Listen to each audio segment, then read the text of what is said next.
اخلاص ملتا ہے نا ایک مبلغ کو، ایک نگران کو، ایک ذمہ دار کو کہ میں اللہ کے لیے کر رہا ہوں، وہ کارکردگی سے ورا ہو کر کرتا ہے. جب یہ کیفیت ملتی ہے نا نگران ذمہ دار کو کہ میں اللہ کے پیارے حبیب لبیب صلی اللہ علیہ وسلم کی دکھیاری پیاری امت کے لیے کر رہا ہوں، یہ کارکردگی سے ورا ہو جاتا ہے. کارکردگی کے لیے کام نہیں کرتا، اس کا کام اس کی کارکردگی بنا رہا ہوتا ہے. اس لائن کو سمجھنے میں تھوڑی سی کوشش کر لیں آپ کہ ایک مخلص نگران، ایک مخلص مبلغ، ایک مخلص داعی الی الخیر یہ کارکردگی کے لیے کام نہیں کرتا، اس کا کام اس کی کارکردگی بنتا ہے. وہ فارم بھرنے کے لیے کام نہیں کرتا، وہ سافٹ ویئر اپڈیٹ کرنے کے لیے کام نہیں کرتا، وہ اپنی سیلری کو درست کرنے کے لیے کام نہیں کرتا.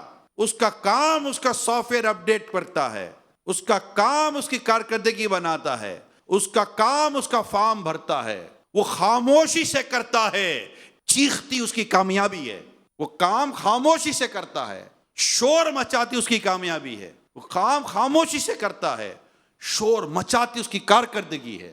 آواز اس کی کارکردگی کی ہے، آواز اس کی اپنی نہیں ہوتی کہ اس نے اپنی آواز کے لیے کام کیا ہی نہ تھا، کام کیا ہی اس نے اپنے رب کی رضا کے لیے تھا. مخلص ساتوں پردوں میں چھپ کر عبادت کرتا ہے، اللہ پاک اس کی عبادت کو مخلوق میں ظاہر فرما دیتا ہے. اور ایک گناہگار 7 پردوں میں چھپ کر گناہ کرتا ہے، اللہ پاک اس کے گناہ کو چاہتا ہے تو لوگوں میں ظاہر فرما دیتا ہے. رب بے نیاز ہے، ہم سب اس کے محتاج ہیں، اللہ بے نیاز ہے. دین کا کام کرنے کی موقع، دین کی خدمت کرنے کا پلیٹ فارم، دین کی خدمت کرنے کے یہ امور، دین کی خدمت کرنے کے لیے ایک تربیت، دین کی خدمت کرنے کے لیے ایک طریقہ کار، یہ دے رہی ہے دعوت اسلامی.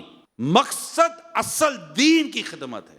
طریقہ مل رہا ہے ہم کو، پلیٹ فارم مل رہا ہے ہم کو کہ یہ ہے وہ پلیٹ فارم جو یہ وہ طریقہ کار دے رہا ہے جو انبیاء کرام، صحابہ کرام، اولیاء کرام سے لیتا ہوا طریقہ ہمیں دیا جا رہا ہے کہ یہ ہے وہ کام کہ جو تمہیں بہترین امت جو تمہیں کہا گیا ہے، تمہیں بہترین کی امت کے طور پر تمہیں وہ کام کرنے کا طریقہ دعوت اسلامی کا پلیٹ فارم دے رہا ہے. پلیٹ فارم ہے، ٹرین نہیں ہے.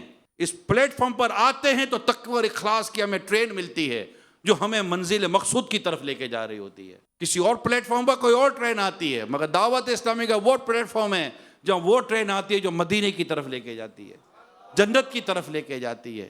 کیونکہ اس میں اخلاص ہے، اس میں تقوی ہے، اس میں پرہیزگاری ہے، محبت الہی ہے، عشق رسول ہے، حب صحابہ، حب اہل بیت ہے، حب اولیاء ہے.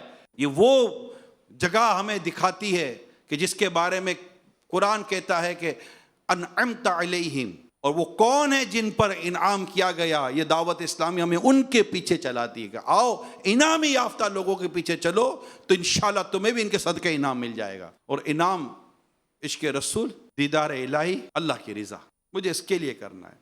اگر یہ سامنے آ جاتی ہے نا، یہ چیز، یہ فریز کلیئر ہو جاتا ہے، یہ چیز سامنے آ جاتی ہے تو پھر ذمہ داری ہو یا نہ ہو کام جاری رہتا ہے. اگر دعوت اسلامی کے تنظیمی گیٹ اپ کے لیے امامہ پہنتے ہیں نا تو ذمہ داری گئی، امامہ بھی گیا. ذمہ داری گئی، زلفیں بھی گئی.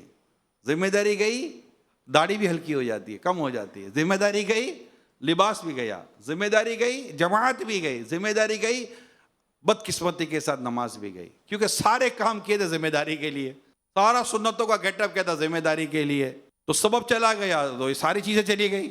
اور اگر وجہ تھی میرے رب کی رضا، امامہ پہنا تھا عشق رسول کے لیے، اتباع و اطاعت رسول کے لیے، زلفیں بھی اسی کے لیے، داڑھی بھی اسی کے لیے، لباس بھی اسی کے لیے، مسواک بھی اسی کے لیے، تو کچھ بھی چلا گیا مگر اللہ کی نعمت ہے میرا عشق رسول سلامت ہے. اور میری یہ چیزیں عشق رسول کے بنیاد پر تھیں، میری نگرانی اور ذمہ داری کے بنیاد پر نہ تھیں کہ اس کے جاتے یہ چلا گیا.